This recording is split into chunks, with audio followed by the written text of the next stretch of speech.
You have actually covered a couple of, stories on China in the continent itself. First of all, share with us briefly what your encounter was, and then we hear from the expert standing next to you.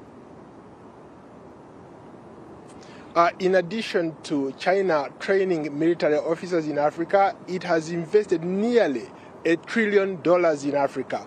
But from our perspective, I'm here with a celebrated researcher who has done an incredibly good work on Africa, investment in China, rather China investment in Africa, Paul Nyantulya, who is going to give us more insight of what has been happening between the two continents. So you've recently released a study that talks about China's investment in Africa. Let's start there.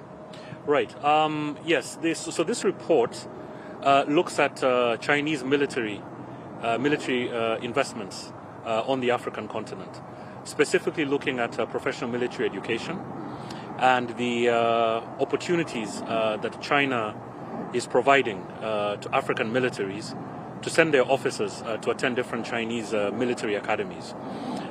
It's part of a series of reports that we've released under the Africa Center for Strategic Studies that is looking at this really significant aspect of Chinese engagement. Paul, yes. You've done a lot of work on China-Africa investment. Why is China interested in Africa? China is interested in Africa because, one, it needs allies. It needs support for its global ambitions. Africa has consistently come on top in terms of the kind of diplomatic solidarity that is extended to China. In UN multilateral organizations, African countries always vote to defend Chinese positions. And China is also looking to build influence not just in Africa, but also in other parts of the global south. So we see this multifaceted approach, economy, military, security, education. China needs allies, and China is looking to buy influence around the African continent. Well, it looks like we've run out of time. Thank you so much, Paul. You're welcome. You're welcome. Esther, back to you.